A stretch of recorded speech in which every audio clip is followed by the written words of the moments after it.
Hello students, welcome welcome to my channel.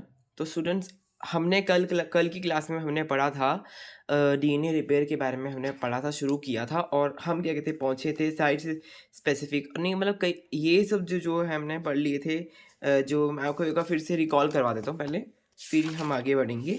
ये देखिए, direct repair हमने पढ़ा था, एक्सीजन रिपेयर पढ़ा था, है ना। और हमने पूरा अच्छे शॉर्ट नोट से मैं रिवीजन कर रहा हूँ, ये तो आपको पता ही होगा, है ना।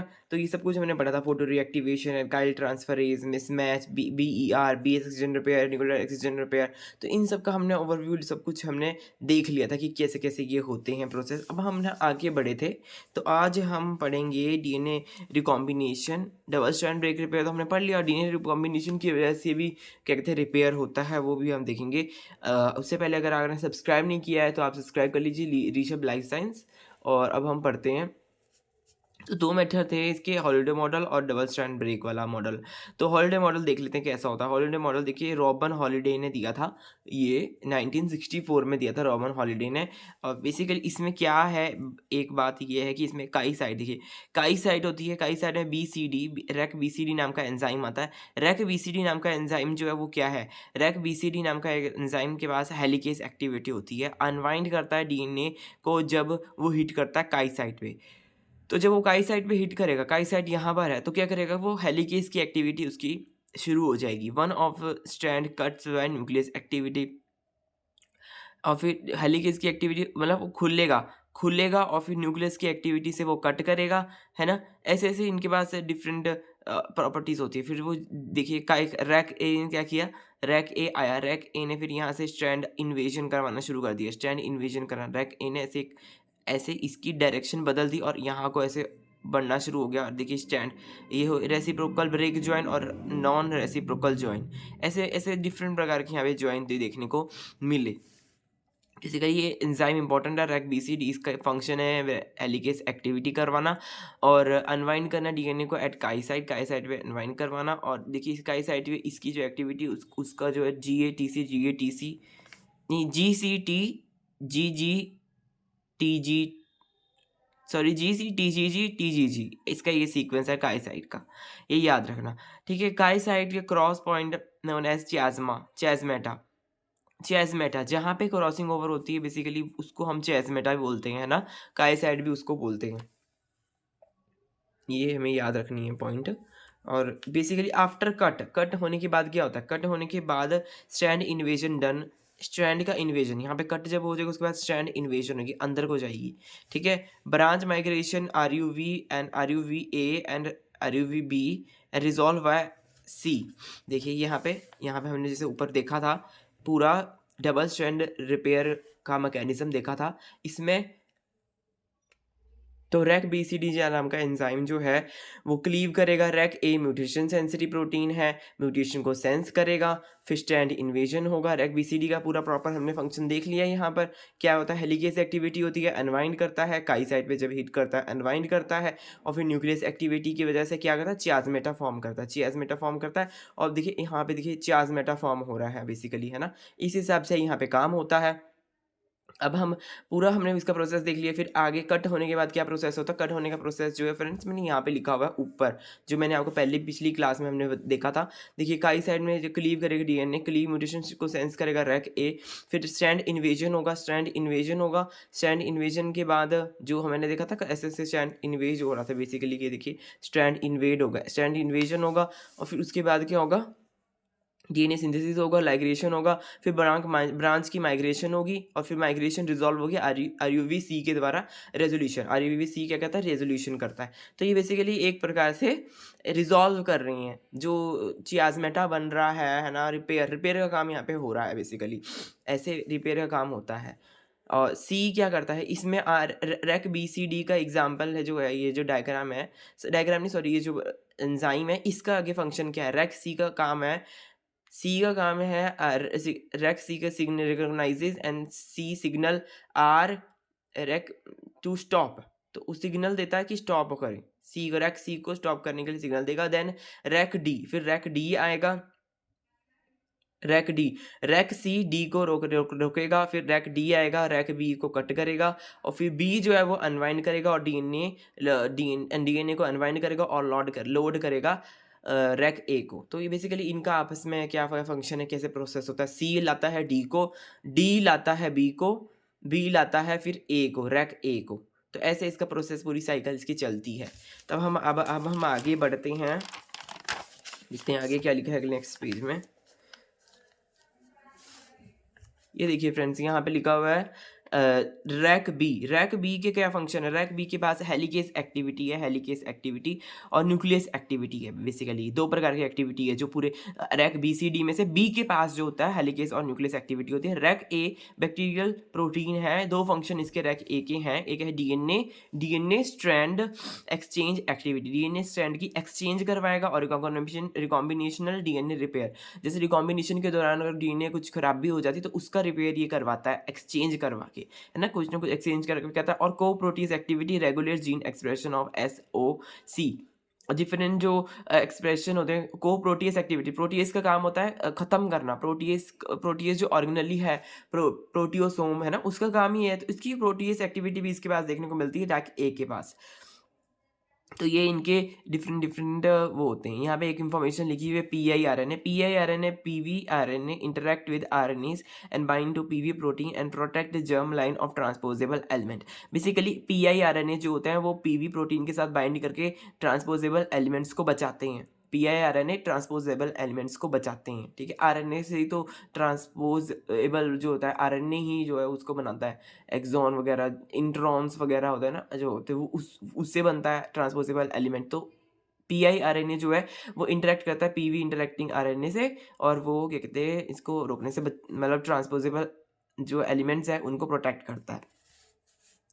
साइट स्पेसिफिक रिकॉम्बिनेशन, तो हमें ये इससे तो जो हमारा ये वाला था, इससे साइट जो रिकॉम्बिनेशनल डीएनए रिपेयर जो है वो इससे होता है। किससे, जो हमने अभी हॉलीडे वाला हॉलीडे मॉडल देखा, अब हॉलीडे मॉडल और जी ये वाला हमने देखा। अब साइट स्पेसिफिक बात करते हैं। होमोलोगल रिकॉम्बिनेशन से रिकॉम्बिनेशन एरर जो होते हैं वो ठीक हो जाते हैं। और अब अगर हम बात करें इससे क्या होता है, फिर साइट स्पेसिफिक वाले से क्या होता है। साइट स्पेसिफिक जो है कंजर्वेटिव रिकॉम्बिनेशन है, कंजर्वेटिव रिकॉम्बिनेशन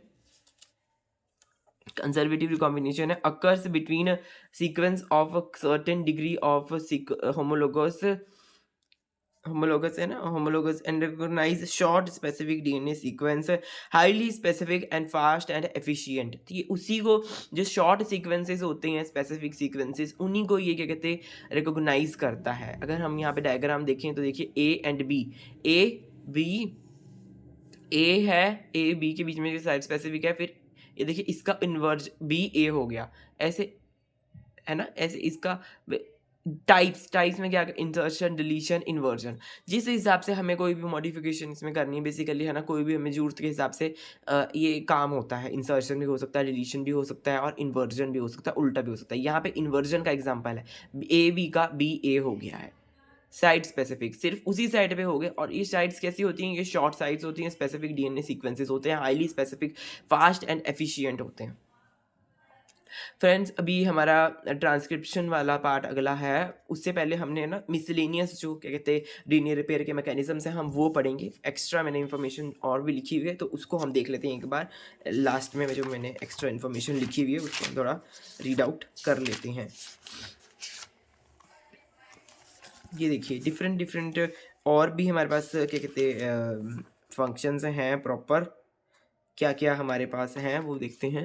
या तो फ्रेंड्स, हम यहाँ पे क्या कहते हैं हम पढ़ेंगे म्यूटेशन, जो सब्स्टिट्यूशन म्यूटेशन है वो कैसे होती है, ठीक है। सब्स्टिट्यूशन म्यूटेशन के बारे में यहाँ पे कुछ पॉइंट्स लिखे हैं, और भी डिफरेंट म्यूटेशंस के बारे में लिखे हुए हैं जो हमारे रेप्लिकेशन एरर्स होते हैं बेसिकली, उसके हिसाब से ही हो जाते हैं। Substitution mutation occur as a transversion affecting pairing of nucleotides। Basically कैसे ट्रांजिशन, ये जो ट्रांजिशन वाला पार्ट है, ट्रांजिशन, ट्रांसवर्जन, और इनमें ये प्रेजेंट होता है सब्स्टिट्यूशन म्यूटेशन में प्रेजेंट होता है। अफेक्ट करते हैं पेयरिंग जो न्यूक्लियोटाइड्स की पेयरिंग है उनको ये अफेक्ट करते हैं। Basically, substitution mutation alters the nucleotide sequence by replacing existing one। Basically वो क्या होता है, सब्स्टिट्यूशन म्यूटेशन में क्या होता है, ऑल्टरनेशन है न्यूक्लियोटाइड्स की, न्यूक्लियोटाइड सीक्वेंसेस की ऑल्टरेशन है बाय रिप्लेसिंग एग्जिस्टिंग न्यूक्लियोटाइड, जो एग्जिस्ट करते हुए न्यूक्लियोटाइड्स हैं उनको रिप्लेस करने के बाद जो है अल्टरनेशन आएगी। Spontaneous DNA damage in absence of external factors, जो भी एक्सटर्नल फैक्टर्स हैं उनमें ये स्पॉन्टेनियस डीएनए डैमेज लेके आते हैं। स्पॉन्टेनियस मतलब बहुत ही जल्दी वाले, एकदम झटके से ये डीएनए डैमेज लेके आते हैं in absence of external factor, absence के दौरान, ठीक है। टॉटोमेरिक शिफ्ट डीएमिनेशन एक एग्जांपल है स्पॉन्टेनियस डीएनए डैमेज के। टॉटोमेरिक शिफ्ट देखिए यहाँ पे कीटो फॉर्म है ना, ऐसे डिफरेंट डिफरेंट इसके फॉर्म है, कीटो फॉर्म है, एक कीटो फॉर्म है और एक है हमारा अमाइनो फॉर्म, दो फॉर्म्स है हमारी। इसमें क्या हो रहा है, टॉटोमेरिक शिफ्ट हो रही है, टॉटोमेरिक कीटो फॉर्म से अमाइनो फॉर्म में जाना एक प्रकार से टॉटोमेरिक शिफ्ट है। देखिए GC से क्या होगा, AT होगा और TA का GC, ऐसा यहाँ पे देखने को मिलता है। ये रेयर है कि ये इनोल फॉर्म में बनेगा, इनोल फॉर्म में, और ये rare amino form immuno form में बनता है, रेयर है, बहुत रेयर। इम्यूनो फॉर्म क्या है यहाँ पे, C, A के साथ C लगा हुआ है, जबकि A के साथ C नहीं होता, G के साथ C होता है, और T होता है यहाँ पे, T और A होता है, और यहाँ पे क्या है, CA है, ये इम्यूनो फॉर्म है। ऐसे ही यहाँ पे G के साथ C होना चाहिए, यहाँ पे T है। ऐसी इंफॉर्मेशन है ये, मतलब एक अलग से एक्स्ट्रा इंफॉर्मेशन है, जैसे एरर्स हैं ये रेप्लिकेशन वाले, ये कैसे होती हैं। स्पॉन्टेनियस ड्यूप्यूरिनेशन में क्या है, अगर टेम्परेचर बढ़ जाएगा तो यहाँ से T जो है वो हट जाएगा, हाँ T हट ही गया, पूरी तरह से हट ही गया, और एक म्यूटेशन वाला सीक्वेंस बनेगा। स्पॉन्टेनियस डीपोलिमरेशन, टेम्परेचर बढ़ाएंगे तब ये ऐसी म्यूटेशन देखने को मिलती है। AT हैज़ बीन डिलीटेड, जो A और T वाला जो पेयर था वो ही डिलीट हो गया है यहाँ पे, तो म्यूटेशन आ गई।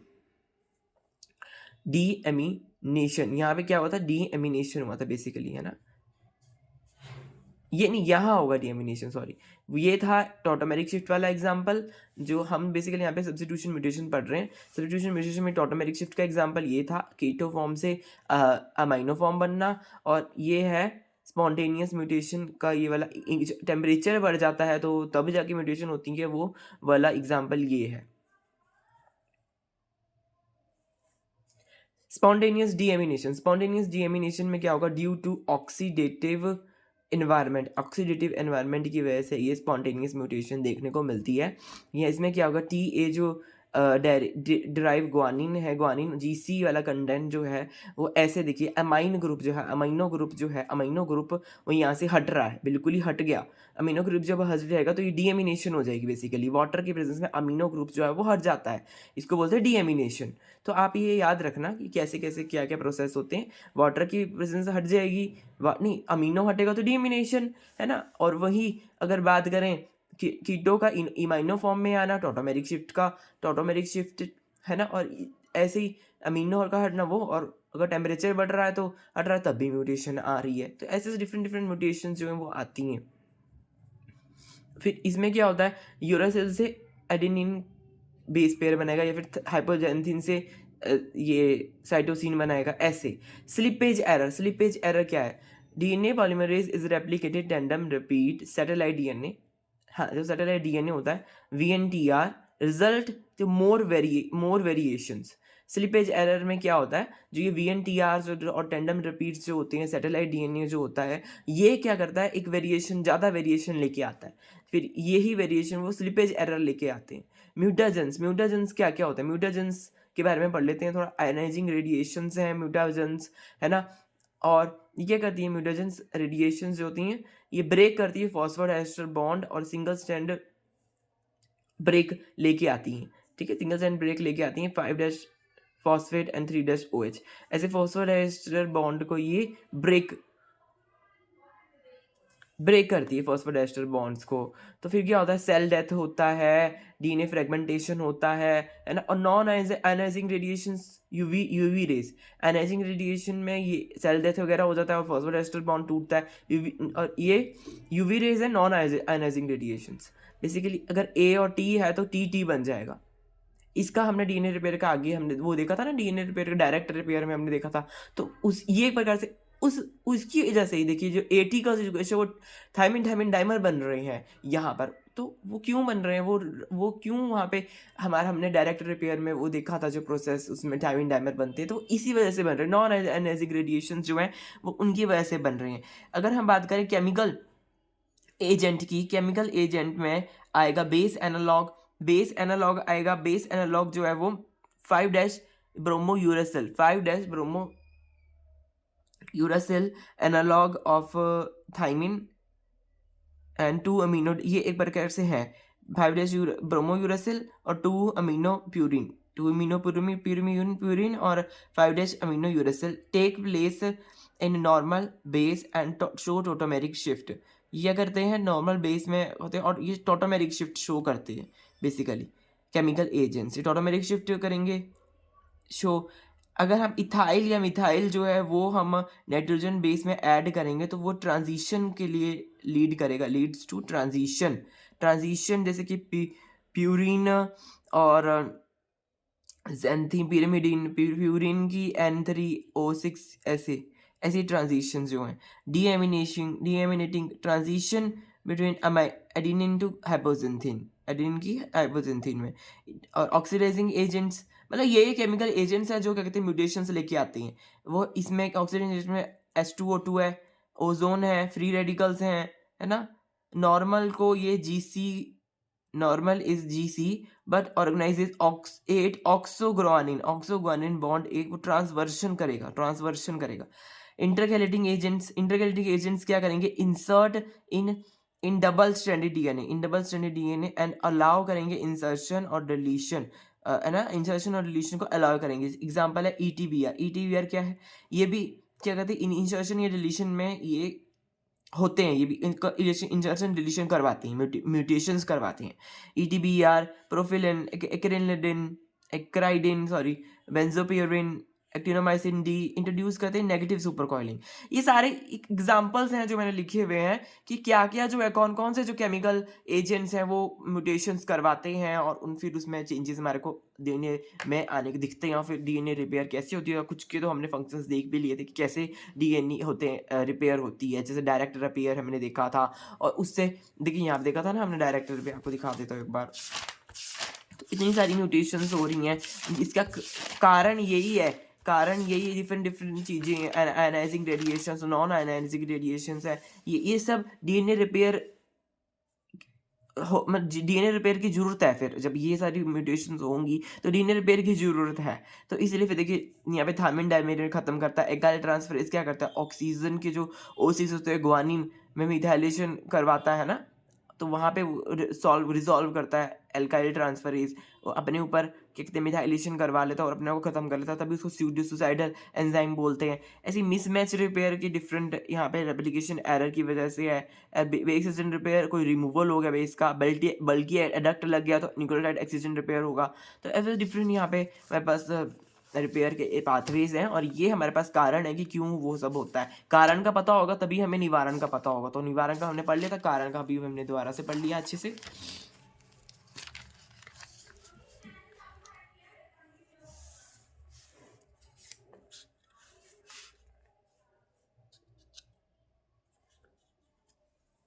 अब स्टूडेंट्स हमने यहाँ पे मैंने क्या कहते हैं लिखे हैं इंपॉर्टेंट पॉइंट्स यूकैरियोट्स के बारे में। बेसिकली ये भी वही रिपेयर का ही पार्ट है। तो इन यूकैरियोट्स में म्यूट एल जो होता है वो किंक क्रिएट करता है म्यूट एल। बेसिकली हमने वो जो यहाँ पे देखा था ना, जो म्यूट एस और म्यूट एस का जो हमने ये सारा हमने न्यूक्लियोटाइड एक्सीजन रिपेयर में शायद हमने ये पढ़ा था। एक बार देख लेते हैं कहाँ पर ये पढ़ा था। न्यूक्लियोटाइड एक्सीजन रिपेयर जो होता है उसमें बल्कि एडक्ट की वजह से होता है ये। सॉरी ये मिसमैच में हमने पढ़ा था, मिसमैच में।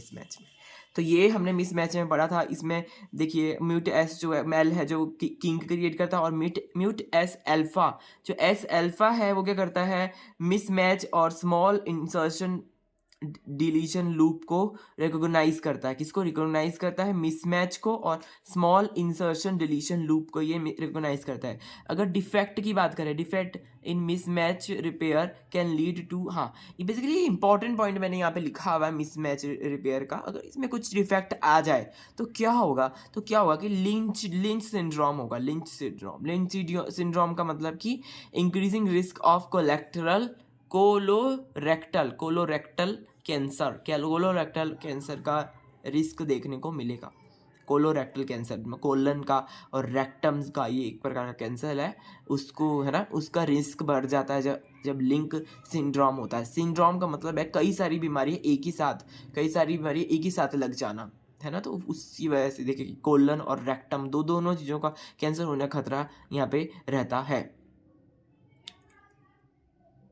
और अगर हम, और एक है अल्फा मिसमैच को रिकॉग्नाइज करता है, और एस बीटा वाला, एस अल्फा वो वाला था, ये रिकॉग्नाइज करेगा लार्ज इंसर्शन को, बेसिकली लार्ज इंसर्शन को, ये लार्ज स्ट्रैंड को, पता नहीं, आई डोंट नो, पर बेसिकली आप यहाँ पे ये ध्यान रखिए कि यहाँ में जो लिखा है लिंक्स-इन सिंड्रोम जो होता है वो हो जाता है अगर मिसमैच रिपेयर में डिफेक्ट हो। NHEJ क्या है, NHEJ basically non homologous and joining, ये वो वाला मेथड है, ठीक है। इसमें KU7080 हेटेरोडाइमर बाइंड करेंगे, किससे, bind and recruit DNA PKC DNA dependent protein kinase A को रिक्रूट करेंगे। कौन, KU7080 DNA dependent protein kinase A को रिक्रूट करेंगे। फिर आर्टिमिस जो है, आर्टिमिस एक्टिवेट करेगा फॉस्फोराइलेशन को बाय DNA PKC। ये आर्टिमिस जो है एक्टिवेट करेगा DNA PKC को, और फिर क्या होगा, हाँ बेसिकली फिर लाइगेस 4 जो है वो करेगा सरन्यूनस XLF करेगा। ये लाइगेस का काम करते हैं बेसिकली।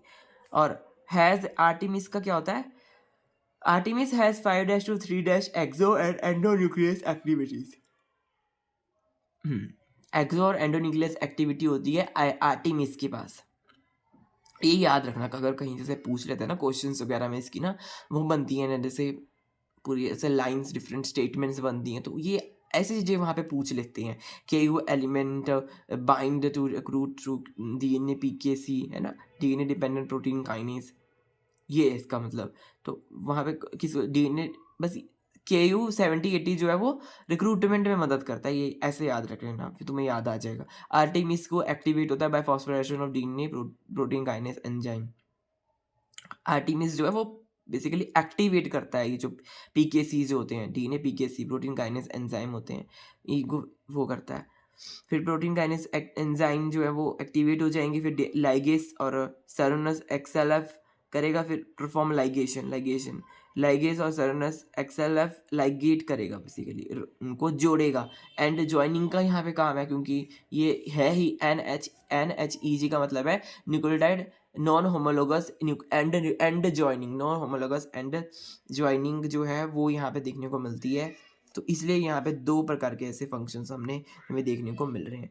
तो फ्रेंड्स अभी फिर आज के लिए हम इतना ही पढ़ेंगे, क्योंकि हमारा जो था, एक बार हम थोड़ी सी क्विक रिवीजन कर लेते हैं, थोड़ा सा एक बार और देख लेते हैं DNA रिपेयर का जो हमने जो टेबल था। फिर उससे क्या होगा कि हमारे को एक आइडिया मिल जाएगा कि हमने क्या पढ़ाई कर ली, और उसकी अगली क्लास में हम क्या करेंगे, एक बार हम वो गो थ्रू कर लेते हैं। ये देखिए फ्रेंड्स, हमने पढ़ा, देखिए DNA रिपेयर सिस्टम के बारे में हमने पढ़ा था। इसमें हमने डायरेक्ट रिपेयर देखा, फिर उसके बाद हमने एक्सिजन रिपेयर देखा, डबल स्ट्रैंड ब्रेक रिपेयर देखा, और SOS रिपेयर देखा। DNA रिपेयर में हमने न्यूक्लियोटाइड फोटो रिएक्टिवेशन जो है UV, बेसिकली क्या क्यों होता है, डाइमर की फॉर्मेशन हो जाती है। मैंने बताया था ना आपको थोड़ी देर पहले कि कौन कैसे उसमें चीज़ें हैं, वो चेंजेस उसमें आते हैं और डाइमर की फॉर्मेशन होती है। और फोटोलाइस नाम का एंजाइम जो होता है वो डाइमर को तोड़ देता है, ठीक है, फिर हमारा रिजॉल्व हो जाता है, ये जो डायरेक्ट रिपेयर है ये हमारा रिजॉल्व हो जाता है इशू। फिर ऐसे एक अल्काइल ट्रांसफरेज जो है वो काम आता है। अल्काइल ट्रांसफरेज क्या होता है, सुसाइडल एंजाइम्स हैं जो अपने ऊपर ले लेते हैं मिथाइलेशन और अपने में ख़त्म कर देते हैं, क्योंकि methylation of 6O6 position of guanine, guanine base pair with thymine instead of thymine. इसमें क्या होती है प्रॉब्लम की ग्वानिन जो है वो थायमिन से बेस पेयर बना लेता है, जबकि उसको साइटोसिन से बनानी चाहिए थी, वो बना लेता है थायमिन से। तो फिर क्या कहते हैं अल्काइल ट्रांसफरेज आता है, वो मिथाइलेशन ग्वानिन की 6th पोजीशन O6 ऑक्सीजन की 6th पोजीशन पे ले लेता है। फिर है मिसमैच रिपेयर। मिसमैच रिपेयर क्या है, एक प्रकार का इशू है जो कि रेप्लिकेशन की वजह से हमारे को देखने को मिलता है, ड्यू टू रेप्लिकेशन एरर। इसमें म्यूट एस जो है वो डिटेक्ट करेगा, म्यूट एस डिटेक्ट करेगा, फिर क्या होगा म्यूट एल को लाएगा, म्यूट एल जो है म्यूट एच को लाएगा, निक फॉर्म करेगा, म्यूट एच जो है यूवीआर डी हेलिकेज को लाएगा, हेलिकेज जो है अनवाइंड करेगा, अनवाइंड करके पोल 3 आएगा, पोल 3 फिल करेगा, फिल करेगा जो है पूरा पूरा न्यूक्लियोटाइड्स बनाएगा। आप इसको इमेजिन कर सकते हैं, डायग्राम देख सकते हैं, इसका एनिमेशन देख सकते हैं, थोड़ा आपको भी एफर्ट करना पड़ेगा तभी आपको अच्छे से समझ में आएंगे। ये शॉर्ट नोट्स हैं क्योंकि इसलिए बहुत ही डिस्क्रीट हैं ये नोट्स। ऐसा नहीं है कि ये बहुत ज़्यादा हैवी है और मतलब इसे जल्दी जल्दी हो पा रहा है, क्योंकि ये बहुत डिस्क्रीट नोट्स हैं। और फिर गैप क्रिएट करेगा फ्रेंड्स, है ना, और फिर उसके बाद सील हो जाएगा, गैप सील करेगा, गैप सील करने के बाद ये हमारा जो पूरा मिसमैच जो है वो रिपेयर हो जाएगा। ऐसे फिर base exchange repair, base exchange repair removal की वजह से होता है, ग्लाइकोसाइलेज और रिंग डैमेज इसमें देखने को मिलता है। ये भी डिफरेंट म्यूटाजेंस हैं, वो उसकी वजह से ये प्रॉब्लम देखने को मिलती है, जैसे कि AP endonucleases, AP एक्सोन्यूक्लियसिस। AP endonuclease एक्सोन्यूक्लियसिस जो है वो यहाँ पे आते हैं, वो फेल सेफ ग्लाइकोलेस है, फेल सेफ ग्लाइकोलेस से don't remove probability remove complementary nucleotide, nucleotide को ही खत्म कर देते हैं। किसकी मदद से खत्म करते हैं न्यूक्लियोटाइड को, ये ग्लाइकोसाइलेज जो है ये फेल सेफ है, अपनी प्रॉब्लम कोई नहीं, खुद पूरे न्यूक्लियोटाइड को खत्म कर देंगे बेसिकली। कैसे, ये कट करते हैं एपी एंडोन्यूक्लियसिस और एपी एक्सोन्यूक्लियसिस की द्वारा ये कट करते हैं, मेक 3-OH फॉर पॉलीमरेज 1। ठीक है, ऐसे यहाँ पे ये काम करते हैं। एनी यानी न्यूक्लियोटाइड एक्सचेंज रिपेयर बल्कि एडक्ट जो है, बल्कि भारी जो होता है उसकी वजह से ये देखने को मिलता है। यूवीआर ए बी, आप इसका चार्ट बना सकते हैं, है ना, म्यूट वाला एम से म्यूट म्यूट म्यूट वाले जो है वो मिसमैच में, एम से मिसमैच, एम से म्यूट, तो आप ऐसे याद रख सकते हैं इसको, है ना स्टूडेंट्स। तो फिर ये देखिए अब न्यूक्लियोटाइड एक्सचेंज रिपेयर में यूवीआर ए आएगा, वो मेल्ट करेगा डीएनए को, फिर यूवीआर बी आएगा, वो स्कैन करेगा डीएनए को, स्कैन करेगा, स्कैन कर रहा है, फिर वो क्या करेगा, रिक्रूट करेगा यूवीआर सी को, ABC UVR, ठीक है, और न्यूक्लियोटाइड NER UVR, ऐसे आप इसको याद रख सकते हैं। ठीक है, फिर वो सी करेगा, सी क्या करेगा, इंसर्शन क्रिएट करेगा, इंसर्शन क्रिएट करने के बाद लीजन क्लीड बाय यूवीआर डी, ABCD, फिर डी वाला आया, डी क्या करेगा, वो लीजन को क्रिएट करेगा, जो वहाँ पे एक प्रकार का लीजन है उसको डिलीट कर देगा। फिर क्या होगा, डीएनए पॉलीमरेज पोल 1 आएगा, लाइगेज फिल करेगा गैप को, लाइगेज फिल गैप को फिल कर देगा, और फिर वहाँ पे भी क्या कहते हैं फिलिंग हो जाएगी, और हमारा न्यूक्लियोटाइड NER जो है वो हमारा प्रॉपर क्या कहते हैं हमारा सही हो जाएगा। ठीक है, मतलब इश्यू रिजॉल्व हो जाएगा। ऐसे ही डबल स्ट्रैंड ब्रेक रिपेयर का एग्जांपल है, अगर हम इसकी बात करें तो होमोलोगस और नॉन होमोलोगस इसमें एग्जांपल्स हैं।